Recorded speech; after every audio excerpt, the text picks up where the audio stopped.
Hello aspirants. इस video में मैं आपको पढ़ाऊंगी कि उदारवाद क्या है। उदारवाद एक विचारधारा है और राजनीतिक विचारधारा जो प्लेलिस्ट है उसमें मैंने आपको पहले भी कुछ वीडियोस ऐड कर दी, आप चाहे तो जाकर देख सकते हैं। उसका लिंक आपको मिल जाएगा कमेंट बॉक्स और डिस्क्रिप्शन में। और कोई भी क्वेरी हो तो आप कमेंट बॉक्स पर पूछ सकते हैं। वीडियो में अंत तक बने रहिएगा ताकि उदारवाद से संबंधित आपकी जो भी अवधारणा है वो क्लियर हो सके। तो उदारवाद जो है ये व्यक्ति की स्वतंत्रता पर मुख्यतः बल देता है और उदारवाद दो प्रकार के होते हैं। एक पारंपरिक उदारवाद जिसे जिसे हम नकारात्मक उदारवाद भी कहते हैं, और दूसरा जो होता है आधुनिक उदारवाद जिसे हम सकारात्मक उदारवाद भी कहते हैं। नकारात्मक उदारवाद या पारंपरिक उदारवाद जो मतलब उदारवाद का जो फर्स्ट फेज था उसमें कुछ कमियां थी, उसमें उसके कुछ दोष थे जिसको दूर करने के लिए कुछ अन्य तत्वों का यानी अन्य सिद्धांतों का पारंपरिक उदारवाद में सम्मिश्रण किया गया और उसी से उसको संशोधित करके जो है आधुनिक उदारवाद का जन्म हुआ, जिसे सकारात्मक उदारवाद भी कहते हैं। जॉन लॉक को उदारवाद का जनक कहा जाता है और इंग्लैंड को उदारवाद का घर कहा जाता है, क्योंकि इंग्लैंड में ही उदारवाद विचारधारा की उत्पत्ति हुई थी।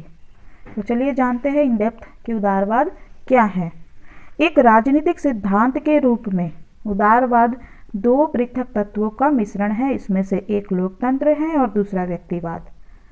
ये WM मैगवन नामक एक विचारक है, उनका कहना है कि उदारवाद जो है दो अलग अलग तत्वों का मिश्रण है। पहला है लोकतंत्र और दूसरा है व्यक्तिवाद।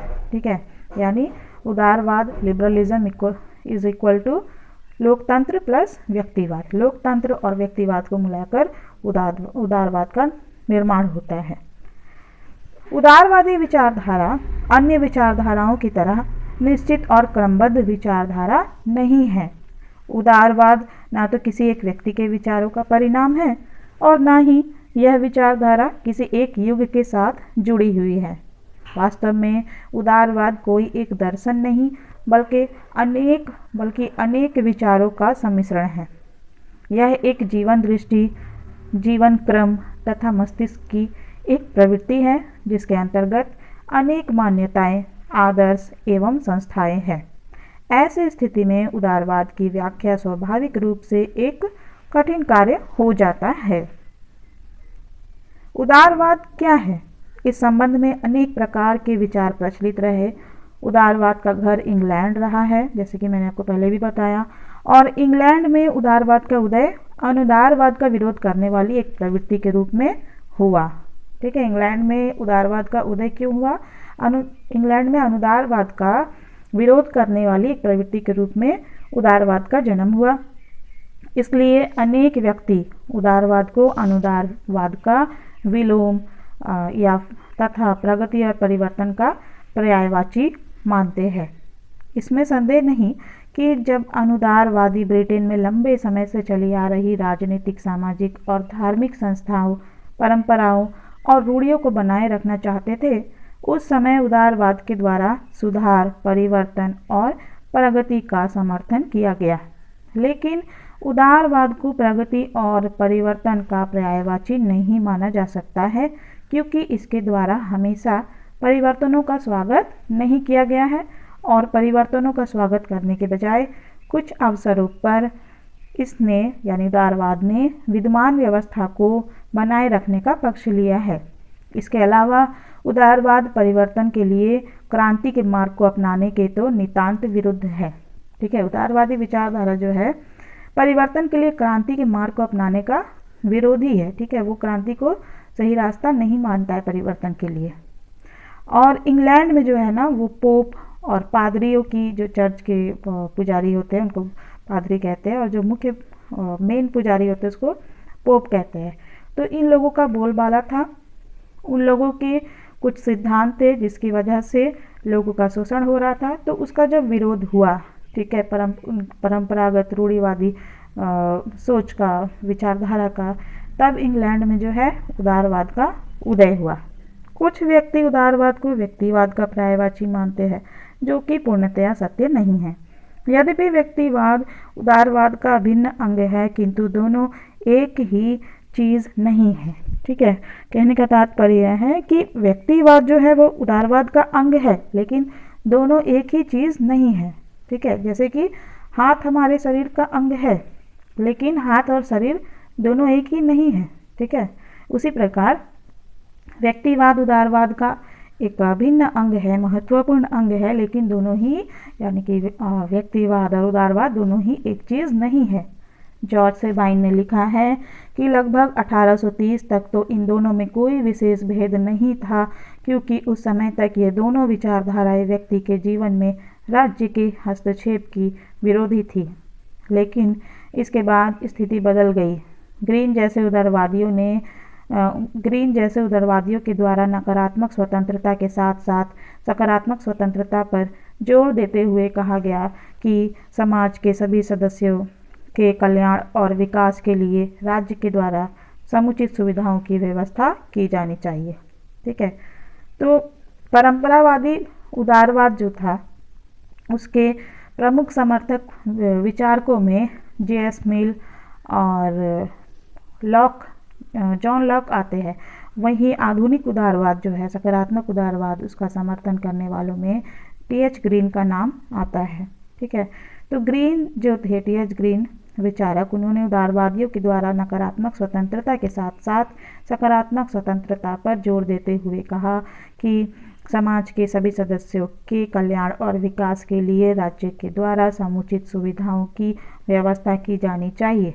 यदि जन कल्याण के इस लक्ष्य को प्राप्त करने के लिए व्यक्तियों के जीवन में हस्तक्षेप करना या राज्य द्वारा व्यक्तियों के जीवन पर नियंत्रण रखा जाना आवश्यक हो, तो राज्य ऐसा भी कर सकता है। ठीक है, परंपरागत उदारवाद, जिसे नकारात्मक उदारवाद कहते हैं, उसने राज्य को एक आवश्यक बुराई माना। ठीक है, लेकिन सकारात्मक उदारवाद जो है, आधुनिक उदारवाद, उसने राज्य को बुराई नहीं माना है। वो ये कहता है कि अगर सर्व कल्याण के लिए, लोक कल्याण के लिए, सामाजिक कल्याण के लिए अगर राज्य को समुचित सुविधाओं की व्यवस्था की जाना चाहिए, और अगर ज़रूरी हो तो व्यक्तियों के जीवन में हस्तक्षेप भी राज्य कर सकती है। ठीक है, तो प्रायः लोकतंत्र को उदारवाद का नाम दे दिया जाता है, लेकिन यह भी सीमित अर्थ में ही है। आधुनिक लोकतंत्र बहुसंख्यक वर्ग की सत्ता में विश्वास करता है, लेकिन उदारवाद सामाजिक और राजनीतिक क्षेत्र में बहुसंख्यक वर्ग की अपेक्षा अल्पसंख्यक वर्ग के हित की रक्षा के प्रति अधिक जागरूक है। इस प्रकार उदारवाद लोकतंत्र से कुछ अधिक हो जाता है। उदारवाद परिवर्तन और प्रगति का संदेश देता है, और व्यक्तिवाद तथा लोकतंत्र भी इसमें शामिल है। लेकिन उदारवाद केवल यही नहीं है। व्यक्ति और राज्य के पारस्परिक संबंध के विषय पर अब तक दो प्रकार की विचारधाराओं का प्रतिपादन किया गया है। एक प्रकार की विचारधाराएं राज्य को समस्त मानवीय जीवन का केंद्र और अपने आप में एक साध्य मानती है, लेकिन दूसरी श्रेणी की विचारधाराएं इस बात का प्रतिपादन करती है कि व्यक्ति और राज्य में व्यक्ति ही साध्य है।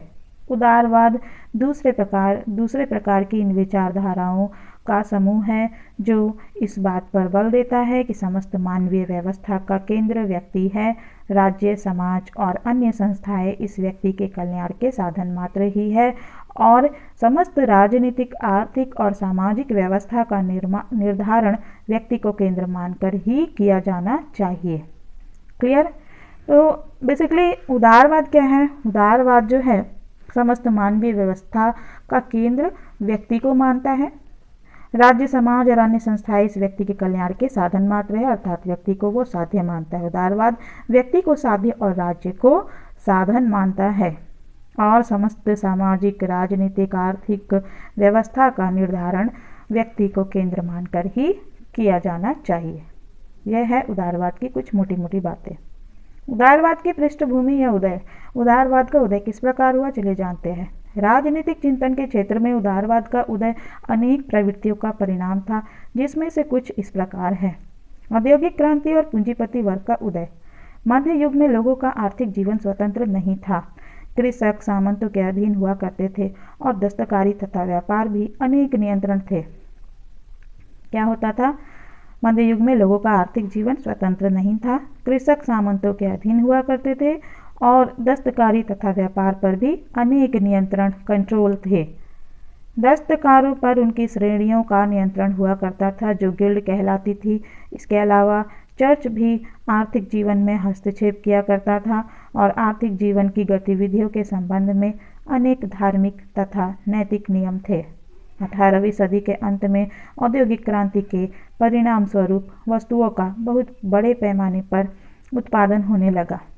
ठीक है, 18वीं सदी में जो औद्योगिक क्रांति हुआ ना, उसकी वजह से प्रोडक्ट्स जो होते हैं, सामान जो होते हैं, वस्तु जो होते हैं, उनका बहुत ही बड़े लेवल पर प्रोडक्शन होने लगा, उत्पादन होने लगा। इस प्रोडक्शन के परिणाम स्वरूप जितनी तेज़ी से समृद्धि आई, उतनी ही गति से आर्थिक जीवन पर चले आ रहे नियंत्रण समाप्त होने लगे। समाज में जो नई समृद्धिशाली वर्ग उत्पन्न हो रहा था, उसका एकमात्र उद्देश्य अधिकाधिक संपत्ति प्राप्त करना था। यह वर्ग उन समस्त नियमों और प्रतिबंधों का विरोध करने लगा जो अधिकाधिक संपत्ति के अर्जन में बाधक थे। यह नवीन समृद्धिशाली यानी जो धनवान वर्ग था, वो सामाजिक जीवन में बहुत अधिक प्रभावशाली हो गया था और उसने अपने प्रभाव से इस बात को स्वीकार करवा लिया कि व्यक्तियों के आर्थिक जीवन और गतिविधियों पर सामाजिक, राजनीतिक और नैतिक कोई प्रतिबंध नहीं होने चाहिए। इस प्रकार आर्थिक स्वतंत्रता की भावना उदारवाद का स्रोत बन गई। नवजागरण, रेनेसेंस। प्राचीन युग में यूनानी जीवन के अंतर्गत व्यक्ति के जीवन को आधारभूत रूप में महत्व प्राप्त था।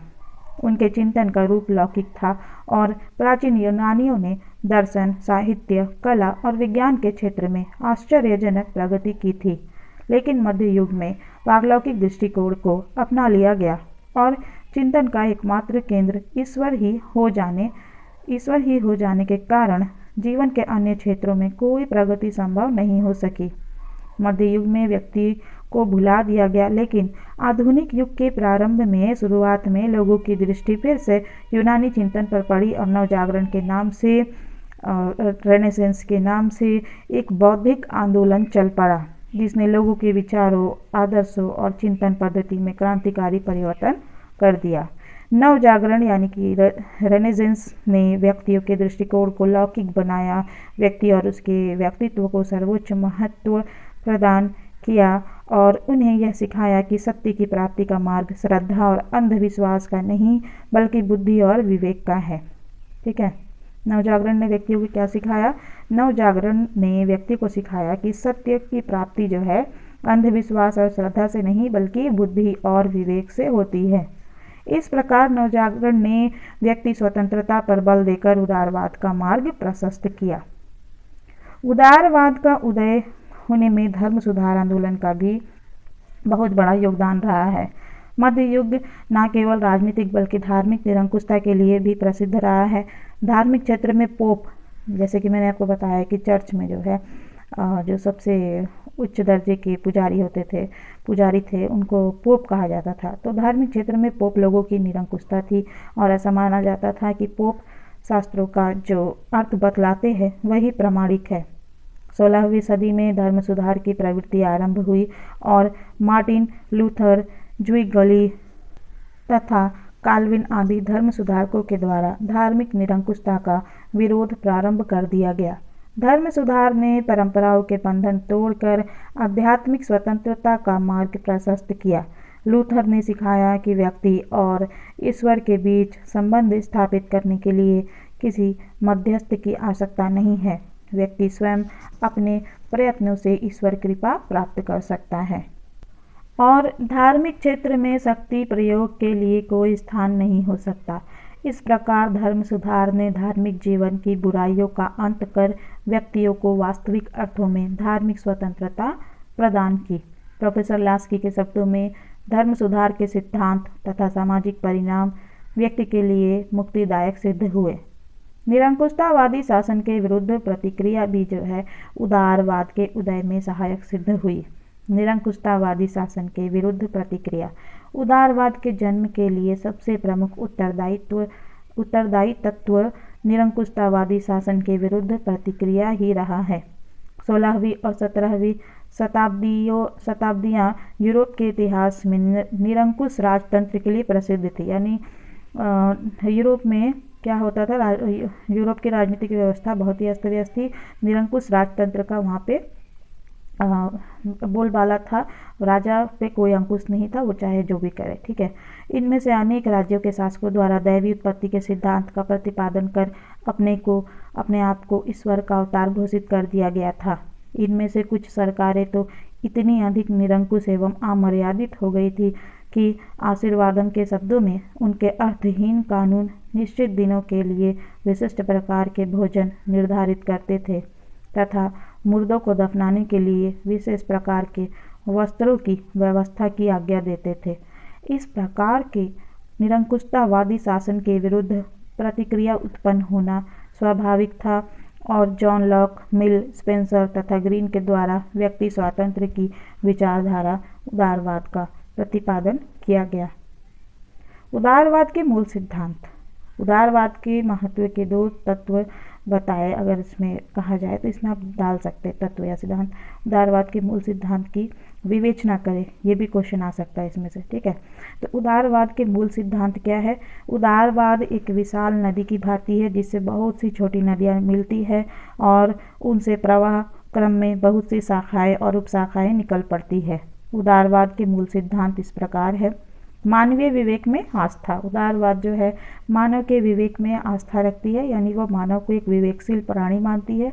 अर्थात विवेकशील होने का अर्थ है कि व्यक्ति जो है, व्यक्ति के विवेकशील होने का अर्थ है कि व्यक्ति के अंदर बुद्धि है, ठीक है, व्यक्ति में बुद्धि है, तर्क है ना, तर्क क्षमता है, वो अपने सही गलत के बारे में सोच सकता है, समझ सकता है और अपने लिए सही निर्णय ले सकता है।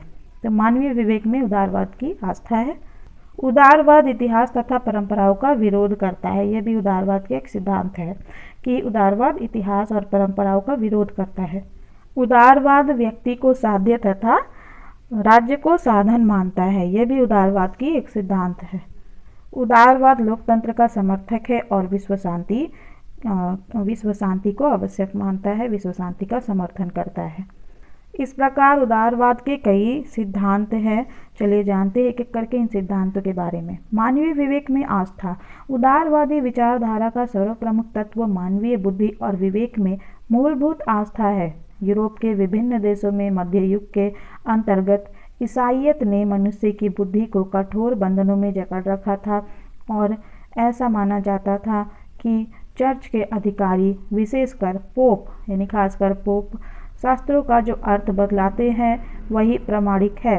लेकिन 17वीं और 18वीं सदी में नवजागरण के साथ ही प्रमुख उदारवादी दार्शनिकों ने शास्त्रों का अंधा अनुकरण करने के स्थान पर स्वयं अपने विवेक के आधार पर सोचना प्रारंभ किया। जॉन लॉक और टॉमस पेन को ऐसे विचारकों में प्रमुख कहा जा सकता है। टॉमस पेन ने तो समस्त रूढ़िवादियों को चुनौती देते हुए कहा कि मेरा अपना मन ही मेरा चर्च है। इस प्रकार उदारवाद इस बात में विश्वास करता है कि भावना पर विवेक को प्रधानता दी जानी चाहिए। उदारवाद ने इस दृष्टिकोण को अपनाकर स्वतंत्र चिंतन को प्रोत्साहित किया। इतिहास तथा परंपराओं का विरोध। यह भी उदारवाद का एक मूल सिद्धांत है। इतिहास तथा परंपराओं का विरोध। उदारवाद मानवीय विवेक में विश्वास करता है और किसी भी ऐसे विचार, संस्था या सिद्धांत को स्वीकार करने के लिए तैयार नहीं है जो बुद्धि संगत ना हो, चाहे वह कितना ही पुराना क्यों ना हो और चाहे उसे कितना ही पवित्र क्यों ना समझा जाता रहा हो। उदारवाद का विश्वास रहा है कि यदि प्रगति के लिए इतिहास तथा परंपराओं के प्रति विद्रोह किया जाना आवश्यक हो तो इस प्रकार का विद्रोह अवश्य यानी जरूर ही किया जाना चाहिए। इंग्लैंड के उपयोगितावादी उदारवादियों ने उपयोगिता के नाम पर, यूटिलिटी के नाम पर पहले से चली आ रही व्यवस्था और परंपराओं का खंडन किया। उनके प्रभाव के कारण ही 19वीं सदी में इंग्लैंड के जीवन के हर क्षेत्र में महत्वपूर्ण परिवर्तन हुए। लेकिन उदारवादी सदैव ही विद्यमान व्यवस्था के विरोधी नहीं रहे हैं। आज तो वे बहुत सीमा तक विद्यमान राजनीति और आर्थिक व्यवस्था को बनाए रखने के पक्ष में हो गए हैं। मानवीय स्वतंत्रता की धारणा में विश्वास। उदारवादी विचारधारा के अनुसार मनुष्य जन्म से ही स्वतंत्र उत्पन्न होता है और स्वतंत्रता उसका प्राकृतिक एवं जन्मसिद्ध अधिकार है। स्वतंत्रता का तात्पर्य यह है कि व्यक्ति के जीवन पर किसी स्वेच्छाचारी सत्ता का नियंत्रण न हो और ऐसा वातावरण हो कि व्यक्ति अपने विवेक के अनुसार आचरण कर सके। उदारवादियों ने सदैव ही मानव जीवन पर निरंकुश सत्ता का विरोध किया है और वे सामाजिक, आर्थिक, राजनीतिक, बौद्धिक और धार्मिक सभी क्षेत्रों में स्वतंत्रता का समर्थन कर रहे हैं। H.J. लास्की के शब्दों में स्वतंत्रता के साथ इसका प्रत्यक्ष संबंध है क्योंकि इसका जन्म ही समाज के किसी वर्ग द्वारा जन्म अथवा धर्म के आधार पर प्राप्त विशेष अधिकारों के विरोध में हुआ था। ठीक है, उदारवाद का जन्म किस लिए हुआ था? उदारवाद का जन्म हुआ था कि समाज के किसी वर्ग द्वारा जन्म अथवा धर्म के आधार पर प्राप्त विशेष अधिकारों के विरोध में इसका जन्म हुआ था। व्यक्ति साध्य तथा समाज और राज्य साधन।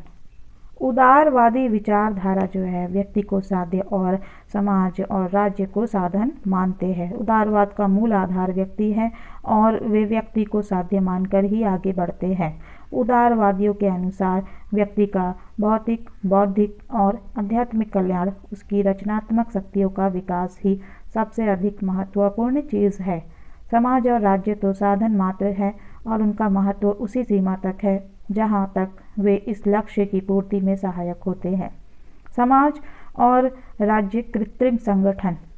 उदारवादी समाज और राज्य को प्राकृतिक नहीं बल्कि कृत्रिम मानते हैं और कृत्रिम यानी मानव द्वारा निर्मित। ठीक है, उदारवादियों का मानना है कि समाज और राज्य को मानव ने बनाया है। ठीक है, तो उदारवादी समाज और राज्य को प्राकृतिक नहीं बल्कि कृत्रिम मानते हैं और उनका विचार है कि इनका निर्माण व्यक्तियों के द्वारा अपनी कुछ विशेष आवश्यकताओं को पूरा करने के लिए ही किया गया।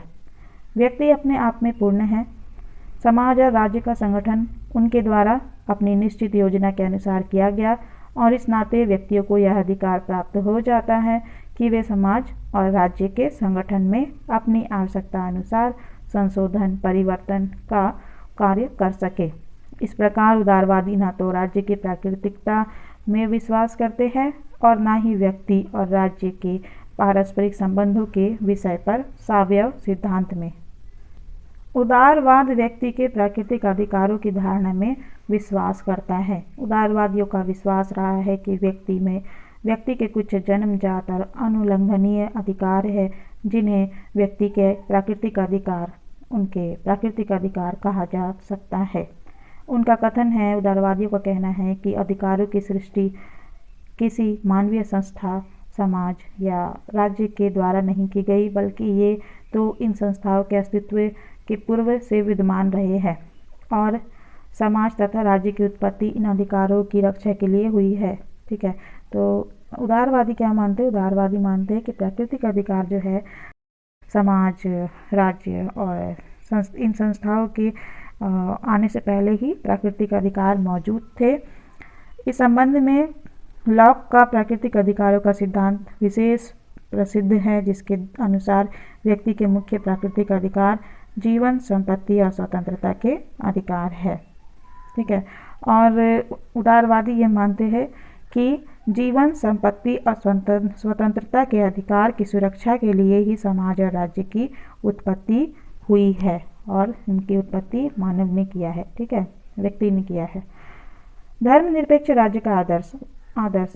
उदारवाद धर्मनिरपेक्ष राज्य के आदर्श में विश्वास करता है जिसके अनुसार राज्य का कोई धर्म नहीं होना चाहिए। राज्य के द्वारा अपने सभी नागरिकों को पूर्ण धार्मिक स्वतंत्रता दी जानी चाहिए और धर्म के आधार पर अपने नागरिकों में किसी प्रकार का पक्षपात नहीं किया जाना चाहिए। मध्यकालीन यूरोप के विभिन्न देशों में किसी न किसी एक विशेष धर्म को प्रधानता प्राप्त थी। ऐसी स्थिति में उदारवादियों ने प्रारंभ से ही शुरुआत से ही धार्मिक सहिष्णुता और स्वतंत्रता की आवाज़ उठाई। जॉन लॉक धार्मिक सहिष्णुता का कट्टर समर्थक था। 18वीं सदी के फ्रेंच दार्शनिकों ने भी चर्च और राज्य को पृथक करने के लिए आंदोलन किया। ठीक है, 18वीं सदी के जो फ्रेंच दार्शनिक थे उन्होंने भी चर्च और राज्य को अलग करने के लिए आंदोलन किया था और इस प्रकार के आंदोलन के परिणाम स्वरूप फ्रांसीसी क्रांति के बाद फ्रांस और संयुक्त राज्य अमेरिका में धर्मनिरपेक्ष राज्यों की स्थापना हुई। इसके बाद तो यूरोप के सभी देशों में धर्मनिरपेक्षता की लहर आ गई वस्तुतः धर्मनिरपेक्षता या धर्मनिरपेक्ष राज्य का आदर्श उदारवाद की एक बहुत बड़ी देन है। ठीक है, उदारवाद ने धर्मनिरपेक्ष राज्य का आदर्श दिया। ठीक है, धर्मनिरपेक्षता की अवधारणा दी, यानी कि राज्य को धर्म से अलग रखना। शासकीय स्वेच्छाचारिता का विरोध और कानून की प्रधानता का प्रतिपादन। उदारवाद अपने स्वभाव से ही शासकीय स्वेच्छाचारिता का विरोध करता है और इस बात का प्रतिपादन करता है कि शासन में व्यक्ति की नहीं बल्कि कानून की प्रधानता होनी चाहिए। शासन वर्ग भी इन कानूनों को मानने के लिए उतनी ही सीमा तक बाध्य होना चाहिए जितनी सीमा तक शासित वर्ग। ठीक है, यानी कि जनता के साथ साथ जो शासन में भाग लेते हैं, शासन कार्य में भाग लेते हैं, जैसे नेता वगैरह होते हैं, उनको भी कानूनों को मानना चाहिए बराबरी में, जैसे जनता मानती है। ऐसा नहीं कि उनके लिए अलग कानून, जनता के लिए अलग, एक समान कानून होना चाहिए, उनका ये मानना है उदारवादियों का। यदि शासक वर्ग मनमानी करती है और जनता के हितों का ध्यान नहीं रखती है तो ऐसी स्थिति में जनता को अत्याचारी शासन के विरुद्ध विद्रोह का अधिकार प्राप्त हो जाता है। लेकिन इसके साथ ही उदारवाद की धारणा है कि परिवर्तन के लिए शांतिपूर्ण और वैधानिक उपाय ही अपनाए जाने चाहिए। इस संबंध में 1688 की इंग्लैंड की गौरवपूर्ण क्रांति उनका आदर्श है। लोकतांत्रिक पद्धति का समर्थन। लोकतांत्रिक पद्धति का समर्थन उदारवाद का अंतिम लेकिन सबसे अधिक महत्वपूर्ण विचार कहा जा सकता है।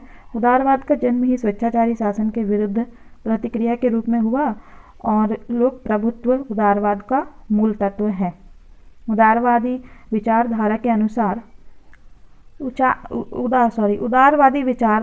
अनुसार सभी मनुष्य स्वतंत्र उत्पन्न होते हैं, इसीलिए किसी को भी दूसरों पर उनकी सहमति के बिना शासन करने का अधिकार नहीं हो सकता है। वे इस बात पर बल देते हैं, यानी उदारवादी इस बात पर बल देते हैं कि व्यक्ति के अधिकारों की रक्षा का सर्वोच्च उपाय यही हो सकता है कि शासन की शक्ति स्वयं जनता के हाथों में हो और किसी व्यक्ति अथवा वर्ग विशेष को स्वेच्छाचारी ढंग से शासन करने का अधिकार ना हो। इसी उदारवादी विचार को अभिव्यक्ति देते हुए फ्रांस के मानवीय अधिकारों की घोषणा में कहा गया था, राष्ट्र ही तत्वतः संपूर्ण प्रभुत्व का स्रोत है। कोई व्यक्ति अथवा व्यक्तियों का कोई समूह किसी ऐसी सत्ता का अधिकारी नहीं हो सकता जो राष्ट्र से ना प्राप्त हुई हो। अंतर्राष्ट्रीय और विश्व शांति में विश्वास। उदारवाद अंतर्राष्ट्रीय क्षेत्र में राज्य की निरंकुशता को स्वीकार नहीं करता है और विश्व शांति तथा विश्व बंधुत्व के आदर्श का प्रतिपादन करता है। उदारवाद के अनुसार प्रत्येक राष्ट्र की सनह शांतिपूर्वक प्रगति करना चाहिए। ठीक है, उदारवादी मानते हैं कि हर एक राष्ट्र को धीरे धीरे शांतिपूर्वक प्रगति यानी प्रोग्रेस डेवलप करना चाहिए और उसे अन्य राष्ट्रों की वैसी ही प्रगति में सहायता देनी चाहिए। उदारवाद के अनुसार राष्ट्रीय वैमनस्य की भावना को प्रोत्साहित नहीं किया जाना चाहिए और राज्यों के द्वारा अंतर्राष्ट्रीय नैतिकता तथा सामान्य अंतर्राष्ट्रीय नियमों को स्वीकार कर लिया जाना चाहिए। राज्य के उद्देश्य और कार्यों के संबंध में उदारवाद। चलिए जानते हैं कि उदारवादियों का राज्य के उद्देश्य के बारे में क्या कहना है और राज्य के क्या कार्य होने चाहिए उदारवादियों के अनुसार। राज्य के उद्देश्यों और कार्यों के संबंध में उदारवादियों का सदैव एक ही दृष्टिकोण नहीं रहा है और इस संबंध में उसकी विचारधारा परिस्थितियों के अनुसार विकसित होती रही है।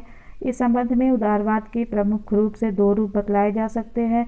पहला परंपरागत उदारवाद, जिसे नकारात्मक उदारवाद भी कहते हैं, और दूसरा आधुनिक जनतंत्रात्मक उदारवाद, जिसे सकारात्मक उदारवाद भी कहते हैं। जैसे कि मैंने वीडियो की शुरुआत में ही आपको बता दिया था कि उदारवाद मुख्यतः दो प्रकार के हैं, परंपरागत और आधुनिक। ठीक है, इसे नकारात्मक और सकारात्मक उदारवाद भी कहते हैं। परंपरागत उदारवाद यानी नकारात्मक उदारवाद मूल रूप में उदारवाद का जन्म स्वेच्छाचारी शासन और व्यवस्था के विरुद्ध एक स्वतंत्रता आंदोलन के रूप में हुआ था और परंपरागत उदारवाद का मूल तत्व स्वतंत्रता ही रहा है। जॉन लॉक और जॉन स्टुअर्ट मिल यानी J.S. मिल और जॉन लॉक को इस परंपरागत उदारवाद का प्रतिनिधि विचारक कहा जा सकता है। प्रोफेसर हॉबहाउस ने अपने उदारवाद शीर्षक ग्रंथ में परंपरागत उदारवाद के 9 मूल सिद्धांत बतलाए हैं, जो इस प्रकार है। चलिए जानते हैं परंपरागत उदारवाद के मूल सिद्धांत क्या है। नागरिक स्वतंत्रता, सिविल लिबर्टी। नागरिक स्वतंत्रता शासकीय स्वेच्छाचारिता का विरोध करती है और इसका कथन है कि व्यक्तियों को नहीं बल्कि कानूनों को प्रभुत्व प्राप्त होना चाहिए। मध्य युग की सामंती व्यवस्था में सामंत वर्ग के वर्गीय विशेष अधिकारों का बोलबाला था। व्यक्तियों को अपने जीवन और संपत्ति की सुरक्षा प्राप्त नहीं थी। सामंत वर्ग के द्वारा व्यक्तियों को मनमाने तरीके से सताया जाता था और उन्हें कारागृह में यानी जेल में डाल दिया जाता और उनकी संपत्ति को छीन लिया जाता था। नागरिक स्वतंत्रता के आदर्श द्वारा इस स्वेच्छाचारिता का विरोध किया गया और इस बात का प्रतिपादन किया गया कि व्यक्तियों को अपनी इच्छानुसार जीवन व्यतीत करने का अधिकार प्राप्त होना चाहिए। वित्तीय स्वतंत्रता, परंपरागत उदारवाद जो है वित्तीय स्वतंत्रता, सिविल लिबर्टी, सिविल नहीं फाइनेंशियल होगा यहाँ पे, फाइनेंशियल लिबर्टी की प्रदान करता है। ठीक है, ये इसका सिद्धांत है। मध्य युग के निरंकुश शासकों द्वारा अनेक बार जनता पर मनमाने कर लगा दिए जाते थे, अतः नागरिक चेतना के उदय के साथ इस बात पर बल दिया गया कि नागरिकों पर उनके प्रतिनिधियों की इच्छा के बिना कोई कर यानी टैक्स नहीं लगाए जाए। उदारवादी संपत्ति को व्यक्तियों का एक पवित्र अधिकार मानते थे, इसीलिए उनके द्वारा यह कहा गया कि नागरिकों पर कर लगाने का अधिकार जनप्रतिनिधियों के बहुमत को ही प्राप्त हो सकती है। जनप्रतिनिधियों के बहुमत को ही नागरिकों पर टैक्स लगाने का अधिकार हो सकता है। इसका अर्थ है उत्तरदायी शासन। 18वीं सदी के अंत में अमेरिकी स्वतंत्रता संग्राम इसी प्रश्न को लेकर प्रारंभ हुआ था और उनका प्रसिद्ध नारा था, बिना प्रतिनिधित्व के कर नहीं, नो टैक्सेशन विदाउट रिप्रेजेंटेशन। व्यक्तिगत स्वतंत्रता, परंपरागत उदारवाद जो है व्यक्तिगत स्वतंत्रता पर बल देता है। उदारवादियों के द्वारा सदैव ही व्यक्तिगत स्वतंत्रता पर बहुत अधिक बल दिया गया है। उदारवादियों के द्वारा शासकीय और धार्मिक निरंकुशता का विरोध करते हुए इस बात का प्रतिपादन किया गया कि व्यक्ति को अपने जीवन के सभी क्षेत्रों के अंतर्गत स्वयं अपने संबंध में निर्णय करने का पूर्ण अधिकार प्राप्त होना चाहिए। व्यक्तियों के जीवन और उनके रहन सहन में राज्य या समाज के अन्य व्यक्तियों द्वारा उस समय तक कोई हस्तक्षेप नहीं किया जाना चाहिए जब तक कि सामाजिक हित की दृष्टि से इस प्रकार का हस्तक्षेप नितांत आवश्यक ना हो गया हो। ठीक है, यानी राज्य जो है तब तक व्यक्ति के जीवन और रहन सहन में हस्तक्षेप नहीं कर सकता जब तक कि उससे सामाजिक हित को कोई नुकसान ना पहुंच रहा हो। ठीक है, तो व्यक्तिगत स्वतंत्रता के अंतर्गत विचार और भाषण की स्वतंत्रता, रहन सहन की स्वतंत्रता, धार्मिक विश्वास और आराधना की स्वतंत्रता आदि विशेष रूप से महत्वपूर्ण है। जॉन स्टुअर्ट मिल का तो कहना है कि व्यक्ति को अपने जीवन के साथ तरह तरह के प्रयोग करने का अधिकार भी प्राप्त होना चाहिए यदि उसके इन प्रयोगों का समाज के अन्य व्यक्तियों पर कोई विपरीत प्रभाव ना पड़े। परंपरागत उदारवाद व्यक्तिगत स्वतंत्रता के साथ साथ सामाजिक स्वतंत्रता की भी वकालत करता है। तो सामाजिक स्वतंत्रता इसका एक सिद्धांत है, सोशल लिबर्टी। उदारवादी चिंतन में सामाजिक स्वतंत्रता का भी विशेष महत्व रहा है। सामाजिक स्वतंत्रता का अर्थ यह है कि जन्म, संपत्ति, वर्ण, जाति अथवा लिंग के आधार पर व्यक्तियों में कोई भेदभाव नहीं किया जाना चाहिए। समाज के सभी व्यक्तियों को विकास के लिए समान और पर्याप्त अवसर दिए जाने चाहिए, क्योंकि इसके अभाव में, इसकी कमी में स्वतंत्रता का उपभोग संभव नहीं है। विशेष प्रकार के पद, पेशे, व्यवसाय, उच्च शिक्षा की सुविधाएं और निगम अथवा समुदाय की सदस्यता वंशानुगत गुणों पर आधारित नहीं होनी चाहिए, बल्कि इसके द्वार सबके लिए खुले होने चाहिए। आर्थिक स्वतंत्रता, इकोनॉमिक लिबर्टी की भी समर्थक है उदारवादी विचारधारा। ठीक है, परंपरागत उदारवाद के संदर्भ में आर्थिक स्वतंत्रता का अर्थ यह है कि व्यक्तियों के आर्थिक जीवन और उनके द्वारा संचालित उद्योग तथा व्यापार में राज्य के द्वारा हस्तक्षेप नहीं किया जाना चाहिए। मध्य युग के सामंती राज्यों ने भूमि, वस्तुओं तथा संपत्ति के क्रय विक्रय यानी खरीद बिक्री, भाड़े पर श्रमिक रखने तथा धन उधार लेने और देने पर अनेक प्रकार के प्रतिबंध लगा रखे थे। उदारवादियों ने उन्हें हटाने की मांग की और इस बात पर भी बल दिया कि आर्थिक क्षेत्र में राज्य द्वारा अहस्तक्षेप की नीति अपनाई जानी चाहिए। आर्थिक क्षेत्र में राज्य द्वारा अहस्तक्षेप की जो नीति अपनाई जानी चाहिए उसे नीति जो है उसको इंग्लिश में पॉलिसी ऑफ लेसेस फेयर भी कहा जाता है। हस्तक्षेप की नीति को इंग्लिश में पॉलिसी ऑफ लेसेस फेयर कहा जाता है। राज्य के द्वारा व्यापारिक और औद्योगिक क्षेत्रों में मुक्त प्रतियोगिता के विचार को अपना लिया जाना चाहिए। वस्तुओं के मूल्य और उनके उत्पादन की मात्रा स्वयं निर्धारित करने के स्थान पर मांग और पूर्ति, डिमांड एंड सप्लाई के नियम के द्वारा निर्धारित होने के लिए छोड़ दिया जाना चाहिए। व्यक्तियों को आर्थिक क्षेत्र में संविदा की स्वतंत्रता प्राप्त होनी चाहिए और उन्हें अपनी आर्थिक उन्नति के लिए संघ और समुदाय बनाने की स्वतंत्रता प्राप्त होनी चाहिए। पारिवारिक स्वतंत्रता। परंपरागत उदारवाद पारिवारिक स्वतंत्रता का समर्थक है। Domestic liberty. पारिवारिक स्वतंत्रता का अर्थ है कि सभी व्यक्तियों को अपने परिवार के गठन और पारिवारिक जीवन बिताने की स्वतंत्रता प्राप्त होनी चाहिए। इसके साथ ही स्त्रियों को विशेषकर विवाह तथा संपत्ति के क्षेत्र में पुरुषों के समान ही अधिकार प्राप्त होने चाहिए।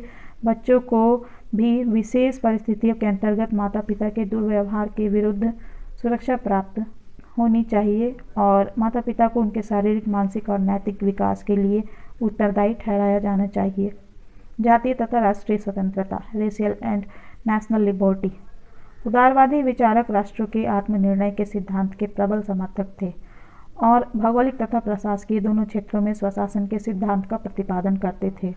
वे जातीय समानता का भी समर्थन करते थे, किंतु इस संबंध में एक विशेष और आपत्तिजनक बात यह देखने में आई कि कुछ उदारवादी विचारकों द्वारा किया गया जातीय तथा राष्ट्रीय स्वतंत्रता का समर्थन यूरोपीय राष्ट्रों तथा गोरी जातियों तक ही सीमित रहा है। परंपरागत उदारवाद राजनीतिक स्वतंत्रता का भी समर्थक है। Political liberty. हॉबहाउस के अनुसार उदारवाद की यह सबसे बड़ी विशेषता और सर्वोच्च देन थी। क्या? राजनीतिक स्वतंत्रता। पॉलिटिकल लिबर्टी जो है उदारवाद का सबसे बड़ा विशेषता और सर्वोच्च देन है और राज्य के कार्यों में सक्रिय रूप से भाग लेने का नाम ही राजनीतिक स्वतंत्रता है और इसके अंतर्गत ये 4 चीज़ें शामिल होती है। राजनीतिक स्वतंत्रता के अंतर्गत 4 चीज़ें शामिल होती है। नागरिकों को अपने प्रतिनिधि चुनने का अधिकार, निर्वाचित होने का अधिकार, सार्वजनिक पद ग्रहण करने का अधिकार और राजनीतिक मामलों में समुचित जानकारी प्राप्त करने तथा उन पर स्वतंत्रता पूर्वक विवाद करने का अधिकार। इस प्रकार उदारवाद की राजनीतिक स्वतंत्रता लोकतंत्र की पर्यायवाची है। परंपरागत उदारवाद के इन सिद्धांतों को दृष्टि में रखते हुए इसे बहुत कुछ सीमा तक व्यक्तिवाद का सहयोगी दर्शन कहा जा सकता है। तो चलिए जानते हैं कि परंपरागत उदारवादी जॉन स्टुअर्ट मिल के उदारवाद के विषय में क्या विचार रहे हैं। यद्यपि बेंथम और जेम्स मिल की विचारधारा द्वारा अनेक प्रकार से उदारवादी दर्शन को सहायता प्रदान की गई, लेकिन उदारवादी दर्शन की पूर्ण अभिव्यक्ति सर्वप्रथम जॉन स्टुअर्ट मिल की विचारधारा में ही है। मिल ने उन सिद्धांतों को लागू करने के लिए संघर्ष किया जो उसने बेंथम और जेम्स मिल से ग्रहण किए थे। जॉन स्टुअर्ट मिल ने बेंथम और जेम्स मिल से कुछ सिद्धांत जो है ग्रहण किए थे, उन्हीं को लागू करने के लिए उसने संघर्ष किया। इस संबंध में उसने अनुभव और परिस्थितियों से पाठ ग्रहण करते हुए नागरिक अधिकारों को व्यापक बनाने पर बल दिया और इस बात का प्रतिपादन किया कि स्त्रियों को भी नागरिक अधिकार प्राप्त होने चाहिए। मिल का विचार है कि सत्य की प्राप्ति वैज्ञानिक पद्धति का अर्थ है विचार और अभिव्यक्ति की स्वतंत्रता, इसी के आधार पर ही संभव है। उसके द्वारा यानी जॉन स्टुअर्ट मिल के द्वारा विचार और अभिव्यक्ति की स्वतंत्रता शब्दों का प्रयोग व्यापक अर्थों में किया गया और उसकी इस धारणा के अंतर्गत लेखन, प्रकाशन और संगठन की स्वतंत्रता भी शामिल है। ये स्वतंत्रताएं परस्पर एक दूसरे की पूरक है और सामुदायिक जीवन के लिए रोटी, पानी और हवा कही जा सकती है। मिल के अनुसार प्रत्येक व्यक्ति को विचार स्वतंत्रता प्राप्त होनी चाहिए और इसे इस बात का भरोसा होना चाहिए कि उसकी इस स्वतंत्रता में राज्य या व्यक्ति के पड़ोसियों द्वारा कोई हस्तक्षेप नहीं किया जाएगा। विचार स्वतंत्रता का उस समय तक कोई उपयोग नहीं हो सकता जब तक कि इन्हें व्यक्त करने और इनके प्रसार हेतु संगठन स्थापित करने का व्यक्तियों को अधिकार प्राप्त न हो। अतः राज्य के द्वारा व्यक्तियों को ये सभी स्वतंत्रताएं प्रदान की जानी चाहिए और यदि कभी बहुसंख्यक वर्ग अपनी शक्ति के बल पर अल्पसंख्यक वर्ग की इन स्वतंत्रताओं पर आघात करना चाहे तो राज्य के द्वारा बहुसंख्यक वर्ग के हस्तक्षेप से अल्पसंख्यक वर्ग की इन स्वतंत्रताओं की रक्षा की जानी चाहिए। मानवीय स्वतंत्रताओं की रक्षा करने के साधन के रूप में ही उसके द्वारा प्रतिनिध्यात्मक शासन का प्रतिपादन किया गया था। उसका यानी जॉन स्टुअर्ट मिल का दृढ़ विश्वास था कि राजनीति सामान्य हित का विषय है और इसलिए राज्य की नीति पर सामान्य नागरिक समुदाय का नियंत्रण होना चाहिए। मिल के द्वारा अपनी विचारधारा का प्रारंभ एक परंपरागत उदारवादी के रूप में किया गया, लेकिन शीघ्र ही उसके द्वारा यह अनुभव किया गया कि व्यक्तियों की स्वतंत्रता की रक्षा तभी संभव है जबकि जनसाधारण के लिए उचित प्रकार की सामाजिक स्थितियां विद्यमान हो। फोरियर और लुई ब्ला आदि की विचारधारा के अध्ययन से वह इस निष्कर्ष पर पहुंचा कि राजनीतिक स्वतंत्रता का प्रश्न संपत्ति और उस पर नियंत्रण के प्रश्न से जुड़ा हुआ है। अब जॉन स्टुअर्ट मिल ने इस विचार को अपनाया कि पूंजीवाद में व्याप्त भीषण निर्धनता और बेकारी पूंजीवादी व्यवस्था के ही दुष्परिणाम हैं। उसने इस बात पर बल दिया कि राज्य के द्वारा उचित वेतन, सभी के लिए शिक्षा की व्यवस्था और समानता की स्थापना के लिए प्रयत्न किया जाना चाहिए। समाज की उत्पादन क्षमता और मानवीय साधनों का पूर्ण उपयोग किया जाना चाहिए और इस संबंध में उसके द्वारा राष्ट्रीय समाजवादी अर्थव्यवस्था का भी विरोध नहीं किया गया। जॉन लॉक उदारवाद की आत्मा। जॉन लॉक के क्या विचार है उदारवाद के विषय में? जॉन लॉक जिसे उदारवाद का जनक कहा जाता है, चलिए जानते हैं। 17वीं सदी के समझौतावादी विचारक जॉन लॉक की विचारधारा में उदारवाद के दोनों ही रूपों, पुरातन उदारवाद और नवीन उदारवाद के दर्शन होते हैं। उदारवाद के समर्थकों में निसंदेह वह सबसे अधिक महत्वपूर्ण है। जॉन लॉक को उदारवाद की आत्मा कहा जा सकता है क्योंकि उसने अपने दर्शन में स्वतंत्रता को शासन के सर्वोच्च लक्ष्य का स्थान प्रदान किया है। शासन को व्यक्ति स्वातंत्र्य की प्राप्ति का एक महत्वपूर्ण साधन मानते हुए भी लॉक इस बात को कभी नहीं भूला है कि शासकीय शक्ति की मर्यादाएं निर्धारित की जानी चाहिए ताकि इस शक्ति का प्रयोग मानवीय स्वतंत्रता के विरुद्ध न हो सके। जॉन लॉक के द्वारा सामाजिक समझौता सिद्धांत की संपूर्ण व्यूह रचना मानवीय स्वतंत्रता के लक्ष्य को दृष्टि में रखकर ही की गई। Professor W.A. डनिंग के शब्दों में हॉब्स और पुफेनडॉर्फ के द्वारा सामाजिक समझौते के आधार पर राजनीतिक संघ के निर्माण की पद्धति शासकीय सत्ता की असीमितता का प्रतिपादन करने के लिए अपनाई गई है, लेकिन लॉक इस पद्धति के आधार पर शासकीय सत्ता को सीमित करने में ही प्रयत्नशील रहा है। लॉक की धारणा है कि प्राकृतिक अवस्था में व्यक्तियों को कुछ अधिकार प्राप्त थे और राजनीतिक समाज की स्थापना के बाद भी उनके ये अधिकार पूर्णतया सुरक्षित रहे। प्रोफेसर डनिंग के शब्दों में व्यक्ति के प्राकृतिक अधिकार संप्रभु समाज के अधिकारों को ठीक वैसे ही सीमित करते हैं जिस प्रकार प्राकृतिक अवस्था में ये अधिकार अन्य व्यक्तियों के अधिकारों को सीमित करते थे। शक्ति का दुरुपयोग ना किया जा सके, इसके लिए लॉक ने शक्ति विभाजन का सिद्धांत भी प्रतिपादित कर दिया है। वह व्यवस्थापिका और कार्यपालिका विभागों को बिल्कुल अलग अलग रखना चाहता है क्योंकि लॉक का विचार था कि दोनों शक्तियों के एक ही स्थान पर केंद्रित होने से स्वतंत्रता को खतरा उत्पन्न हो सकता है। जॉन लॉक इस दृष्टि से एक प्रमुख उदारवादी है कि लॉक के दर्शन में व्यक्ति, उसके महत्व और हित चिंतन को ही सर्वोपरि स्थान प्रदान किया गया है। इस संबंध में प्रोफेसर वाहन का कहना है कि लॉक की प्रणाली में प्रत्येक चीज़ का आधार व्यक्ति है। प्रत्येक व्यवस्था का उद्देश्य व्यक्ति की प्रभुता को सुरक्षित रखना है। राजनीतिक उदारवाद को उसकी एक बहुत बड़ी देन धार्मिक सहिष्णुता का सिद्धांत है। उसका विचार है कि व्यक्ति को अपने अंतःकरण के अनुसार कार्य करने की पूरी स्वतंत्रता दी जानी चाहिए। व्यक्ति को छूट होनी चाहिए कि वह जो धर्म चाहे माने और चाहे जिस संप्रदाय का सदस्य रहे।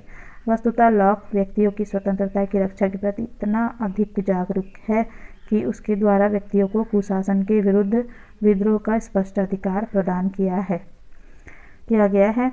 मानवीय स्वतंत्रता की इस रक्षा को उदारवाद की आत्मा का नाम ठीक ही दिया गया है। आधुनिक जनतंत्रात्मक उदारवाद का विकास, यानी आधुनिक उदारवाद यानी नकारात्मक उदारवाद का विकास किस प्रकार हुआ, चलिए जानते हैं। 19वीं सदी के मध्य तक उदारवाद परंपरागत रूप में प्रचलित रहा, लेकिन इसके बाद बदलती हुई परिस्थितियों के अनुसार उदारवाद के स्वरूप में परिवर्तन हो गया। 1860 तक अधिकांश उदारवादी लोकतंत्र और आर्थिक क्षेत्र में हस्तक्षेप की नीति में विश्वास करते थे, लेकिन इस समय तक परिस्थितियां कुछ तो परिवर्तित हो गई थी और कुछ तेजी से परिवर्तित होती जा रही थी।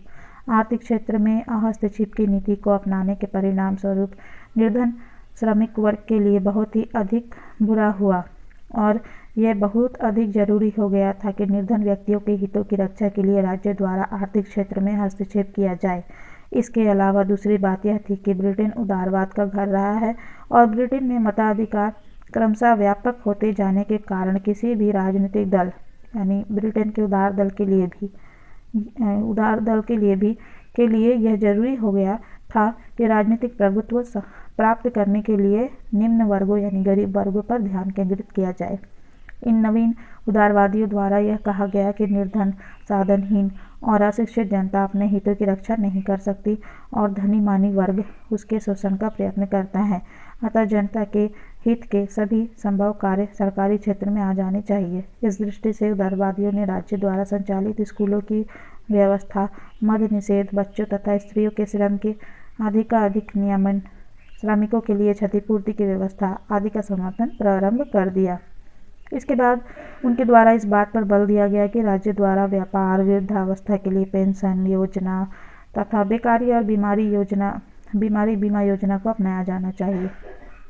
ठीक है, इस प्रकार 19वीं सदी के मध्य तो उदारवाद इस पक्ष में था कि राज्य का कार्यक्षेत्र संकुचित होना चाहिए, लेकिन इसके बाद उदारवाद के द्वारा राज्य के कार्यक्षेत्र में क्रमिक वृद्धि का प्रतिपादन किया गया। उदारवादी विचारधारा का यह नवीन रूप थॉमस हिल ग्रीन ग्रीन के साथ प्रारंभ हुआ और इंग्लैंड का उदारवादी दल आज उदारवाद के इस रूप में ही विश्वास करता है। ठीक है, अभी जो वर्तमान में इंग्लैंड का उदारवादी दल है, लिबरल पार्टी जो है, वह उदारवाद के सकारात्मक पक्ष पर ही विश्वास करता है, यानी आधुनिक जनतंत्रात्मक उदारवाद पे ही फोकस करता है। उदारवाद का यह नवीन रूप यानी नया रूप पूंजीवाद की अपेक्षा समाजवाद के ही अधिक समीप है। ठीक है, उदारवाद का जो नया रूप है ना, सकारात्मक उदारवाद जिसे कहते हैं, वह पूंजीवाद के स्थान पर समाजवाद के ज़्यादा नज़दीक है, निकट है या समीप है। ठीक है, आधुनिक जनतंत्रात्मक उदारवादी थॉमस हिल ग्रीन टी.एच. ग्रीन के क्या विचार रहे हैं, चलिए जानते हैं। ग्रीन को आधुनिक जनतंत्रात्मक उदारवादी विचारधारा यानी सकारात्मक उदारवादी विचारधारा का प्रतिनिधि विचारक कहा जा सकता है। उसके द्वारा राज्य के अहस्तक्षेप पर बल देने वाले परंपरागत उदारवाद और राज्य को दैवीय स्तर प्रदान करने वाले हीगलवादी आदर्शवाद दोनों को ही अस्वीकार करते हुए औद्योगिक क्रांति से उत्पन्न परिस्थितियों को दृष्टि में रखते हुए जनतंत्रात्मक उदारवाद का प्रतिपादन किया गया। ठीक है, टी.एच. ग्रीन जो है ना, वो चाहते थे कि राज्य का हस्तक्षेप बढ़ाना चाहिए। ठीक है, क्योंकि पारंपरिक उदारवाद जो था वो राष्ट्र के अहस्तक्षेप पर बल देता था, जिसका टी.एच. ग्रीन ने विरोध किया। टी.एच. ग्रीन चाहते थे कि हस्तक्षेप की जो नीति है लेसेस फेयर, इस टी.एच. ग्रीन का मानना था कि हस्तक्षेप की नीति की वजह से जो पूंजीवादी लोग हैं, जो अमीर लोग हैं, वो तो और अमीर हो जाते हैं, लेकिन जो गरीब है, जो मजबूर है, वो जो है अपने हितों की रक्षा कर पाने में असमर्थ हो जाते हैं और वे और गरीब हो जाते हैं। इसलिए टी.एच. ग्रीन ने राज्य की भूमिका को, राज्य के हस्तक्षेप को बढ़ाने पर बल दिया। ठीक है, ग्रीन आदर्शवादी होने के साथ साथ उदारवादी इस दृष्टि से है क्योंकि उसने राज्य को भी कभी एक साध्य नहीं माना है। ठीक है, ग्रीन जो है राज्य के भूमिका में बढ़ोतरी को वो समर्थन देता है, लेकिन उसने कभी भी राज्य को एक साध्य नहीं माना है। इसलिए आदर्शवादी होने के साथ साथ उदारवादी भी है टी.एच. ग्रीन। ग्रीन के मत अनुसार राज्य एक साध्य की प्राप्ति का साधन मात्र है और साध्य है राज्य में रहने वाले व्यक्तियों का पूर्ण नैतिक विकास। ठीक है, ग्रीन का मानना है कि राज्य में रहने वाले व्यक्तियों का पूर्ण नैतिक विकास ही साध्य है और इस साध्य की पूर्ति के लिए साधन जो है राज्य है। ग्रीन बार बार इस बात पर बल देता है कि संस्थाओं का अस्तित्व व्यक्तियों के लिए होता है, व्यक्तियों का अस्तित्व संस्थाओं के लिए नहीं। ग्रीन की स्वतंत्रता की धारणा भी हीगल से भिन्न और उसके अंतर्गत व्यक्ति के व्यक्तित्व के विकास को सर्वोपरि महत्व प्रदान किया गया है। ग्रीन का विचार है कि व्यक्ति अपने अंतःकरण की मांग पर राज्य की सत्ता का भी विरोध कर सकता है। ग्रीन का यह विचार उदारवादी धारणा के अनुरूप है। इस प्रकार ग्रीन एक उदारवादी है, लेकिन वह वैसा परंपरागत उदारवादी विचारक नहीं है जो राज्य को एक आवश्यक बुराई मानते हुए सामाजिक और आर्थिक जीवन में उसके प्रत्येक हस्तक्षेप का विरोध करते हैं। ग्रीन राज्य को एक आवश्यक बुराई मानने के स्थान पर उसे एक नैतिक संगठन मानता है। ठीक है, परंपरावादी उदारवादी विचारक जो है वो राज्य को एक आवश्यक बुराई मानते हैं, लेकिन आधुनिक उदारवाद के समर्थक टी.एच. ग्रीन जो है वह राज्य को एक नैतिक संगठन मानते हैं। परंपरागत उदारवादियों मिल आदि का विचार है कि राज्य का कार्य केवल रक्षा करना है, लेकिन ग्रीन के अनुसार राज्य का प्रमुख कर्तव्य व्यक्ति द्वारा उसके व्यक्तित्व का पूर्ण विकास करवाना है। ठीक है, राज्य यद्यपि व्यक्तियों को प्रत्यक्ष रूप से नैतिक नहीं बना सकता, लेकिन उसके द्वारा नैतिक विकास के मार्ग में आने वाली बाधाओं को दूर कर उनके नैतिक विकास में सहायता पहुंचाई जा सकती है।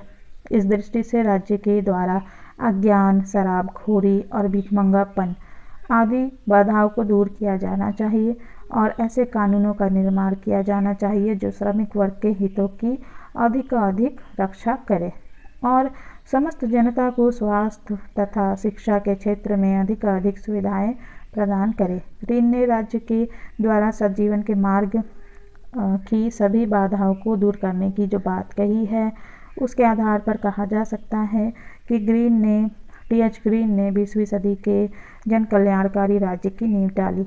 उसने उदारवाद और आदर्शवाद दोनों के दोषों को दूर करते हुए एक समन्वयकारी और संतुलित विचारधारा का प्रतिपादन किया। ग्रीन की उपलब्धि यह थी कि उसने उदारवाद को एक नया धार्मिक विश्वास प्रदान किया और उसे बदलती हुई परिस्थितियों में जनहित और जनतंत्रात्मक व्यवस्था के अनुकूल बनाया। उदारवाद को यह नवीन रूप प्रदान कर टी.एच. ग्रीन ने सर्वाधिकारवाद के विरुद्ध उदारवाद की रक्षा करने का ही कार्य किया है। उदारवाद की आलोचना। अब तक आपने जाना उदारवाद क्या है, परंपरागत उदारवाद, आधुनिक उदारवाद, उसके समर्थक के बारे में और इसकी विशेषता, उसके सिद्धांत। अब आप जानेंगे उदारवाद की आलोचना। ठीक है, क्रिटिसिज्म ऑफ लिबरलिज्म।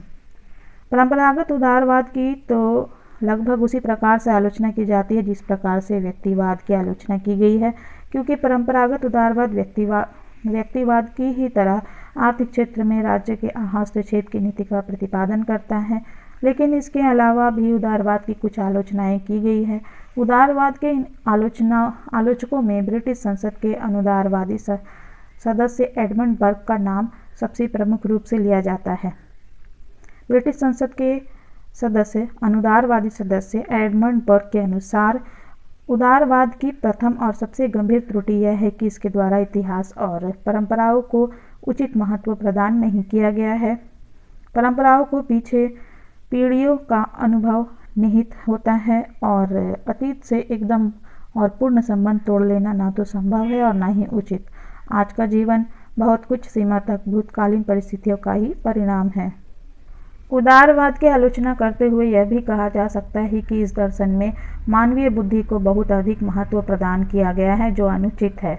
वास्तव में मानवीय घटना चक्र के निर्धारण में बुद्धि की अपेक्षा ईश्वरीय इच्छा और संयोग के द्वारा अधिक भाग लिया गया है।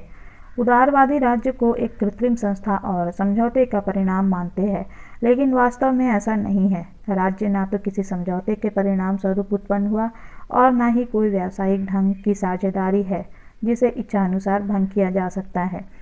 फैक्ट ये है कि राज्य उच्चतम मानवीय गुणों के विकास और महानतम आदर्शों की प्राप्ति में क्रियाशील एवं शाश्वत संस्था है। आदर्शवादी और फासीवादी विचारक भी उदारवाद की आलोचना करते हुए कहते हैं कि उदारवाद में व्यक्ति को जिस प्रकार की पूर्ण स्वतंत्रता देने की बात कही गई है, वह तो मानवीय जीवन को एक प्रकार की पूर्ण अराजकता में परिणत कर देगी। समस्त समाज के विकास और सामूहिक जीवन की पूर्णता के लिए व्यक्तियों की स्वतंत्रता को सीमित करना नितांत आवश्यक हो जाता है। मार्क्सवादी विचारकों के द्वारा भी उदारवाद की आलोचना की गई है, क्योंकि उनके अनुसार उदारवाद पूंजीपति वर्ग के हितों का पोषण करता है और पूंजीवाद का सहायक दर्शन है। उदारवाद का प्रभाव और महत्व। आज उदारवादी दर्शन की आलोचना की जा सकती है, लेकिन एक तथ्य यह है कि 19वीं सदी में यूरोप तथा अमेरिका में उदारवादी दर्शन सबसे अधिक प्रभावशाली था और इस दर्शन ने इन राष्ट्रों के इतिहास को महत्वपूर्ण रूप से प्रभावित किया। इसने यानी उदारवाद ने यूरोप के विभिन्न राज्यों तथा अमेरिका के औद्योगिक विकास को अत्यधिक प्रोत्साहित किया और इसके परिणाम स्वरूप इन क्षेत्रों के निवासियों ने आर्थिक क्षेत्र में आश्चर्यजनक प्रगति की। इसके द्वारा मुक्त व्यापार पर बल दिया गया, जिनके परिणाम स्वरूप विश्व के विभिन्न देश एक दूसरे के समीप आए और एक विश्व बाजार का निर्माण हुआ। इसमें धर्म तथा राजनीति को एक दूसरे से अलग कर धर्मनिरपेक्षता का मार्ग प्रशस्त किया, जो आज के प्रगतिशील युग का एक बहुत बड़ा प्रतीक है। इसने विशेष अधिकारों पर आधारित पुरानी व्यवस्था का अंत कर स्वतंत्रता, समानता तथा लोकतंत्र का समर्थन किया। आज की संसदीय संस्थाएं और वयस्क मताधिकार का सिद्धांत इस उदारवादी दर्शन की ही देन है। इससे राष्ट्रीय आत्मनिर्णय के सिद्धांत का समर्थन कर विभिन्न जातियों की राष्ट्रीय स्वाधीनता में महत्वपूर्ण योगदान दिया। उदारवाद की एक विशेषता यह रही है कि इसके द्वारा बदलती हुई परिस्थितियों के अनुसार सदैव ही अपने स्वरूप में परिवर्तन कर लिया गया। यदि परंपरागत उदारवाद पूंजीवाद का सहायक दर्शन है, तो आज का उदारवाद यानी आधुनिक उदारवाद समाजवाद के समीप है। इस प्रकार उदारवाद को लोकतंत्र, राष्ट्रीय स्वाधीनता और आर्थिक प्रगति का दर्शन कहा जा सकता है। इस प्रकार उदारवाद को लोकतंत्र, राष्ट्रीय स्वाधीनता और आर्थिक प्रगति का दर्शन कहा जा सकता है। पश्चिमी देशों पर उदारवाद के प्रभाव के संबंध में प्रोफेसर लास्की लिखते हैं कि पिछले लगभग 100 वर्षों की अमेरिकी सभ्यता को उदारवादी दर्शन की ही पूर्णता कहना अनुचित न होगा। तो चलिए देख लेते हैं कुछ इंपॉर्टेंट MCQs, मल्टीपल चॉइस जो क्वेश्चन होते हैं वो। उदारवाद का घर निम्न में से किस देश को कहा जा सकता है? तो इंग्लैंड जो है इसे उदारवाद का घर कहा गया है। उदारवाद दो पृथक तत्वों का सम्मिश्रण है, इसमें से एक लोकतंत्र है और दूसरा व्यक्तिवाद। यह कथन किसका है? तो ये मैकबर्न ने कहा था, ये मैंने आपको वीडियो के आरंभ में ही बताया। उदारवाद के नितांत विपरीत विचारधारा कौन सी है? सर्वाधिकारवाद। ठीक है। परंपरागत उदारवाद के सबसे प्रमुख प्रतिपादक कौन है? जॉन लॉक और JS मिल।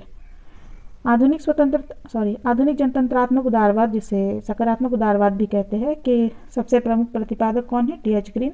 उदारवाद के निम्न में से किन किन बातों में विश्वास करता है? तो उदारवाद जो है मानवीय स्वतंत्रता की धारणा में विश्वास करता है। उदारवाद मानवीय विवेक में आस्था रखता है। उदारवाद व्यक्ति साध्य तथा समाज और राज्य साधन है, ये मानता है। उदारवाद धर्मनिरपेक्ष राज्य का आदर्श है। ठीक है, धर्मनिरपेक्ष राज्य आदर्श है, ये मानता है। और शासकीय स्वेच्छाचारिता का विरोध और कानून की प्रधानता का प्रतिपादन करता है। इस प्रकार उपयुक्त सभी बातों में उदारवाद की विशेषता झलकती है, इसलिए इसका करेक्ट आंसर होगा लास्ट ऑप्शन नंबर रा। ठीक है, उपयुक्त सभी बातों में। राज्य एक नैतिक संगठन है जिसका कार्य है नैतिक जीवन के मार्ग की बाधाओं को बाधित करना। यह कथन किसका है? तो ये TH ग्रीन का कथन है। ठीक।